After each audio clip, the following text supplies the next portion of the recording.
میرے ساتھ بہت سارے لوگ نا تصویریں کھنچواتے ہیں، حالانکہ میں زیادہ قائل نہیں فوٹو کا، شاید آج تک میں نے ڈیمانڈ نہیں کی کہ میری فوٹو کھینچو، اور ہو سکتا ہے مطلب یہ کوئی کنفرم نہیں، لیکن میری دانش بینش میں ایسا نہیں کہ میں نے کبھی اپنے ہاتھ سے فوٹو بھی کھینچی ہو، مزاج نہیں، طبیعت نہیں، دلچسپی نہیں۔ لیکن میرے گاؤں کا ایک موچی ہے، جوتے گانٹتا ہے، اس شخص نے 4 بیٹیاں بیائی ہیں جوتے گانٹ کے، اور میرے ابا جی بتایا کرتے تھے کہ جن دنوں نا دھیلا چونی جوتا گانٹنے، اب تو جوتے کوئی گنڈواتا ہی نہیں، اب تو گانٹنے کا رواج نہیں، اب تو بچے نئے لیتے ہیں، تو جوتا گانٹنے کے لیے جب اس کو دیتے تھے تو چونی اگر اس کی ہوتی تھی نا تو اس کو کہتے تھے نا روپیہ تو رکھ لے، تو کہتا کیوں رکھوں جی، میری چونیاں تو میں نے چونی لے لی، اور ناراض ہو جاتا تھا۔ 4 بیٹیوں کی شادی کی ہے اس نے، پھر اللہ نے اسے عمرہ بھی کرایا، اور آج بھی وہیں بیٹھا ہے۔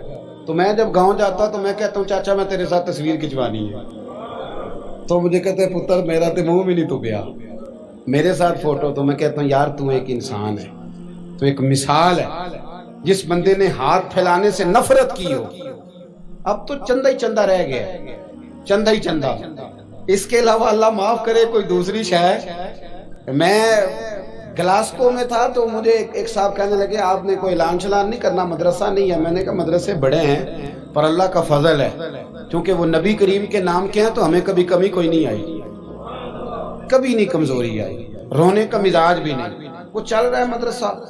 تو میں نے کہا آپ کیا سمجھتے ہیں جو یہاں آیا ہے وہ چندے لے نہیں آیا ہے؟ کیا مزاج آپ لوگوں نے بنا لیا، اس سے نکلیں۔ وہ بھی کوئی قومیں ہوتی ہیں جو ہر وقت ہاتھ پھیلا کے رکھتی ہیں۔ قرآن مجید نے صحابہ کی تعریف کی، لا یسألون الناس الحافا، وہ لپٹ لپٹ کر سوال نہیں کرتے۔ یہ صحابہ صفا کی بات کی قرآن پاک نے، لپٹ لپٹ کر سوال، خبردار تھوڑے پہ گزارا کرنا سیکھو، عزت کی زندگی جیو گے۔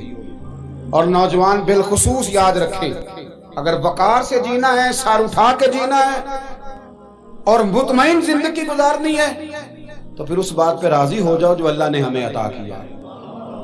پھر تیرا 5 مرلے کا مکان، اگر تو نے فراڈ کا مکان خریدا ہے نا 6 کنال کا، تو اس سے تیرا 5 مرلے کا وقار والا گھر بڑا شاندار۔ عزت کے ساتھ اگر جینا چاہتے ہو، حاتم تائی سے کسی نے کہا تھا کبھی تو نے اپنے سے بڑا سخی بھی دیکھا ہے؟ حاتم تائی کا نام ہے نا آج تک سخاوت میں، اپنے سے بڑا سخی بھی دیکھا ہے؟ اس نے کہا دیکھا ہے۔ کون سا؟ کہنے لگا میں نے ایک دفعہ اپنے سارے شہر کی دعوت پکائی تو میں چہرے پہ نقاب اوڑھ کے نکلا کہ پتہ کروں کوئی آدمی رہ تو نہیں گیا۔ تو جب میں جنگل میں گیا تو میں نے ایک بابے کو لکڑیاں کاٹتے دیکھا۔ سب لوگ اس زمانے کے جتنے پڑھے لکھے شعراء ادیب سب میں نے بلائے، بابا لکڑیاں کاٹ رہا تھا، توجہ ہے میری بات پر؟ کہتے میں اس کے قریب گیا، چہرے پہ نقاب تھا، میں نے کہا بابا جی آپ کو نہیں پتا آج حاتم تائی کی دعوت ہے؟ کہنے لگا بیٹے پتہ ہے، تو میں نے کہا جانا نہیں؟ تو کہتے بابے نے عجیب جواب دیا، کہنے لگا مجھے نا اپنے ہاتھوں کی کمائی کا چسکا لگ گیا۔ کس کا چسکا؟ ہاں آج کل چسکا یہ ہے کہ کسی کو پارٹی کیسے ڈالنی ہے، کیسے مفت کی روٹی کھانی ہے۔ کس کا چسکا لگ گیا؟ اپنے ہاتھوں کی۔ بولیے۔ میرے نا مدرسے میں ایک لائق بچہ پڑھتا ہے، مالدار گھرانے کا تھا، تو تھوڑی سی نا آپ کو پتہ ہے دوران طالب علمی ہمیں بھی بڑے بہانے آتے تھے، تو یہ چیزیں یاد آتی ہیں، تو تھوڑا آگے پیچھے ہوتا تھا۔ مدرسے میں کام ہو رہا تھا تو میں اس کو کھڑکی میں لے کے کھڑا ہو گیا، میں نے کہا بیٹے ایک چیز تجھے دکھانی ہے، جب تیرے سامنے بھنا ہوا گوشت رکھا جاتا ہے تو نخرے کرتا ہے، ادھر بھی آ ایک نظارہ دیکھ۔ مزدور نا سویرے 2 روٹیوں کے بیچ اچار رکھ کے لاتا ہے، اور جب وہ دوپہر کو کھانے لگتا ہے نا میرے بھائی، تو وہ اچار اس کی روٹیوں کو بھی لگ جاتا ہے، پونے کو بھی لگ جاتا ہے۔ لیکن جب دوپہر کا وقت ہوتا ہے تو مٹی سے لتھڑے ہوئے ہاتھ پہلے وہ جا کے ٹوٹی پہ دھوتا ہے، پھر وہ کیا کرتا ہے کہ وہ پانی کا پیالہ خود بھر کے رکھتا ہے، توجہ میری بات پہ رکھیں، پھر وہ زمین پہ بیٹھتا ہے، اور جب وہ پونا کھولتا ہے نا، کبھی اسے کھاتے ہوئے دیکھو، یوں محسوس ہوتا ہے کہ دنیا کی ساری نعمتیں اس کے سامنے پڑی ہوئی ہیں، اور ٹیبل پر بیٹھ کر 22,000 کی روٹی کھانے والے اتنا شکر ادا نہیں کرتے جتنا وہ بندہ شکریہ ادا کرتا ہے۔ یا اللہ تیرا شکر ہے، یا اللہ تیرا شکر ہے۔ اور ان کو لفظ نہیں سیدھے پڑھنے آتے، ویسے بھی لفظ تاثیر سے بنتے ہیں، تلفظ سے نہیں۔ اہل دل آج بھی ہیں اہل زبان سے آگے. صحیح تلفظ نہیں ادا کرنا آتا، لیکن جب وہ ہاتھ باندھ کے کہتے ہیں نا یا اللہ تیرا شکر ہے، تو یوں محسوس ہوتا ہے کہ روٹی تو اس بندے نے کھائی ہے. کھانا تو، ورنہ شادی کے موقع پر اتنا کھایا نہیں جاتا جتنا تباہ کیا جاتا ہے، کیونکہ مفت کا ہوتا ہے نا، مفت کا. تو یاد رکھیں محنت کی کمائی ایک حسن ہے، ایک وقار ہے. وہ جو بندہ 50 لاکھ روپیہ مہینے کا یا سال کا کماتا ہے وہ تو دیکھتا بھی نہیں بیچارہ پیسوں کو. وہ بینک میں آئے اور بینک سے ہی ساری زندگی اپنی دولت دیکھ سکتا، لیکن جو 600 روپیہ دیہاڑی لیتا ہے نا، اس کو جب شام کو ملتی ہے تو 3 دفعہ ہاتھ صاف کرتا ہے اور 3 دفعہ بسم اللہ شریف پڑھتا ہے اور پھر وہ جیب میں ڈالتا ہے. پھر وہ حساب کرتا ہے کہ 50 کہاں لگانے ہیں، 60 کہاں. تو خودداری سے جیو، باوقار رہو گے، باعزت رہو. حاتم طائی کہتے ہیں مجھے کہنے لگا کہ مجھے ہاتھوں کی کمائی کا چسکا لگ گیا ہے، اب مفت کے دسترخوان پر مجھے مزہ نہیں آتا. تو کہتے ہیں میں تو بس اس کا فدائی ہو گیا. جب میں واپس آنے لگا تو اس نے مجھے آواز دی. میں واپس پلٹا تو کہنے لگا بیٹا آپ بھی دعوت پہ جا رہے ہیں؟ میں نے کہا ہاں. تو اس نے مجھے 5 دینار نکال کے دیے. کہنے لگا یہ لے جاؤ، حاتم طائی کو نہ دینا، وہاں جو آدمی لنگر پکا رہا نا اسے دے دینا. یار بڑے بڑے لوگوں نے روٹی کھانی ہے، چلو میرا بھی حصہ پڑ جائے گا. تو حاتم طائی کہتے ہیں میں گھوڑے سے گر گیا، چہرے سے کپڑا اٹھایا اور میں نے کہا بابا میرے سینے سے لگ، میں تو امیر ہو کے سخی ہوں نا، تو غریب ہو کے بڑا سخی ہے. آج سمجھ آئی ہے تیری سخاوت کی. پڑھیے نا حدیث پاک. حضرت انس بن مالک کہتے ہیں ایک شخص نے آ کے کہا یا رسول اللہ کچھ دیجئے. حضور مجھے کچھ بولیے. اور میرے محبوب کا دروازہ وہ ہے کہ جہاں سے کبھی کوئی خالی گیا ہی نہیں. حضور کچھ دیجئے. تو نبی کریم علیہ السلام نے آج الگ بات کر دی، فرمایا تیرے پاس کچھ بھی نہیں؟ اس نے کہا حضور میرے گھر میں ایک پیالہ ہے اور ایک کمبل ہے اوڑھنے کا. اتنا غریب کو بندہ اس وقت بیٹھے محفل میں جس کے گھر میں ایک ہی پیالہ ہو. جو چپ ہے ان کے بارے میں کیا نظریہ اختیار کرو. کوئی ایسا غریب جس کے گھر میں ایک ہی پیالہ ہو، صرف ایک ہی کمبل ہو. لیکن یہاں بیٹھے میرے سمیت ہر تیسرے بندے کو آپ پوچھ لیں کہ حالات کیا ہیں تو کہے گا دعا کرو. بڑی مشکل ہے. اتنا غریب کوئی بندہ موجود ہے، لیکن آپ کسی کو پوچھ لیں وہ کہے گا جی بس دعا کریں. کوئی ایسا پیر مل جائے جو مجھے اللہ دین کا چراغ دے دے تاکہ نوٹ کسی طریقے آ جائے. اور وہ نعت خاں جو کہتا ہے کہ کون دیتا ہے دینے کو منہ چاہیے، دینے والا ہے سچا، وہ بھی کہتا ہے پہلے 25,000 دو. کوئی تو سٹیج پہ تو کہہ رہا تھا حضور دیتے ہیں، اور یہاں جب تک تیرے اکاؤنٹ میں نہ جائیں تیرا کام ہی نہیں چلتا. عجیب تماشا ہے نا. ایک صاحب نے بڑی دور سے مجھے فون کیا، کہنے لگے ٹائم دے دیں.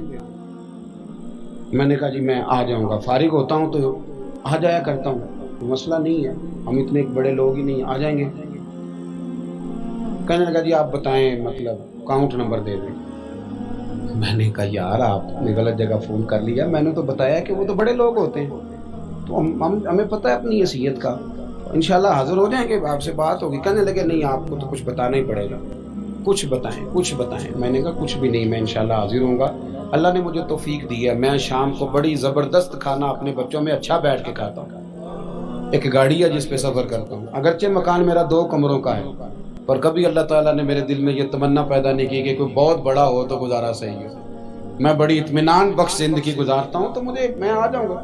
کہنے لگے نہیں تہاڈی مہربانی کچھ دسو. میں کہا 3 کروڑ روپیہ دے چل. کتنا جی؟ اللہ جانتا ہے ہنسانے کے لیے بات نہیں کر رہا، اور مسجد میں اونچا ہنسے بھی نہ. کتنے دیں؟ جی یہ تو آپ نے کیا کہہ دیا. میں نے کہا یار اگر میں نے اپنے لفظ ہی بیچنے ہیں تو اب میں 25-40 ہزار میں بک جاؤں. تو میں تو سمجھتا ہوں کہ نبی پاک کا فرمان بڑا قیمتی ہے، تو ریٹ لگاؤں تو میری حیثیت یہ ہو کہ 40,000 روپیہ. اگر میں نے بکنا ہی ہے تو کوئی ریٹ تو لوں نا.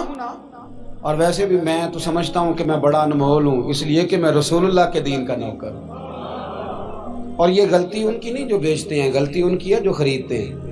آپ لوگوں نے مارکیٹیں بنائی ہیں، آپ مارکیٹیں نہ بناتے تو کبھی مارکیٹوں میں اس طرح کی چیزیں بکنے کہ ہم نے ظلم کیا ہے، ہم نے زیادتی کی ہے، ہم نے یہ ماحول بنایا ہے. بہرحال بات دور نہ نکل جائے، واپس آتا ہوں. نبی کریم صلی اللہ علیہ وسلم نے فرمایا تیرے پاس کچھ نہیں، ایک کمبل ہے اور ایک. حضور نے فرمایا لے کے آ. یہ سرکار کا فرمان سیاستہ سے عرض کر رہا ہوں. اگرچہ امام جلال الدین سیوطی نے تفسیر در منصور میں تفصیل کے ساتھ اس روایت کو کئی طرق سے بیان کہا. ایک کمبل، یارو سوچو، ایک کمبل جس بندے کے پاس ہو، ایک پیالہ، اس سے بھی کوئی غریب ہوگا. حضور نے منگا لیا اور بولی لگا دی، کون خریدے گا؟ ایک شخص نے کہا 1 دینار، ایک نے کہا 2. حضور نے 2 دینار میں بیچ دیا. وہ بولا نہیں کہ حضور 2 ہی تو چیزیں تھی، وہ بھی بیچ دی آپ نے. اللہ کے رسول نے فرمایا 1 دینار کا کھانا لے جا اور 1 دینار کا کلاڑا خرید کے لا. وہ لائے. حضرت انس کہتے ہیں بندہ بڑے نصیبوں والا تھا. وہ جب کلاڑا خرید کے لایا تو اس میں دستہ میرے نبی نے دستے مبارک سے لگایا، حضور نے دستہ لگایا اور فرمایا یہ لے جنگل میں جا. مسلمانوں، یہ میرے رسول اللہ کی تعلیم ہے. نوجوانوں غور کرو، اگر معاشرے کو سنوارنا ہے تو اس چیز پر محنت کرو. فرمایا یہ کلاڑا پکڑ، رسی پکڑ، جنگل میں جا، لکڑیاں کاٹ کے لا، کھا بھی اور کھلا بھی، پہن بھی اور پہنا بھی، جا. اور حضور نے فرمایا 15 دن مجھے نظر نہ آنا، جا کام کر. جا کے محنت کرنا اہل اسلام کا شیوا ہے. آج پوری دنیا میں ہمارا کشکول مشہور ہے، دھوکہ معروف ہے. لوگ کہتے ہیں کہ انہوں نے ایسے ایسے ہم نے طریقے غیروں سے پیسے نکالنے کے اختیار کیے، ایسے ایسے طریقے کہ کبھی سنے تو شرم سے سر جھک جاتا ہے. یہ معیار ہوتا ہے اعلیٰ قوموں کا کہ وہ چندوں پہ زندگی گزاریں، وہ مانگ کر کے کھائیں. یہ معیار ہوتا ہے. کسی کونے پہ بریک لگتی ہے تو آپ دیکھیں مانگنے والے کتنے زور و شور سے آتے ہیں. خدا را محنت کی عادت. وہ صحابی چلے گئے، 15 دن کے بعد آئے. یہ لفظ امام سیوطی نے لکھے. 15 دنوں کے بعد آئے تو حضور نے فرمایا تیرا حال کیا ہے؟ حضرت انس کہتے ہیں مجھے بھی تجسس تھا کہ پتہ تو چلے. تو وہ مسکرائے، عرض کرنے لگے یا رسول اللہ پہلے 1 پیالہ تھا، اب سارے گھر کے برتن بن گئے. یا رسول اللہ برکت آپ کی ہے، پہلے 1 کمبل تھا، اب سارے گھر کے بستر بن گئے. اور امام سیوطی کہتے ہیں انہوں نے جیب میں ہاتھ ڈالا تو 10 دینار نکالے. عرض کی حضور رکھ لے، میں صحابہ صفا کے لنگر میں حصہ ڈالنے آیا ہوں، یہ قبول کر لے مجھ سے. مہربانی فرمائیں، مہربانی. خودداری سے جیے اور تھوڑے پہ گزارا کریں.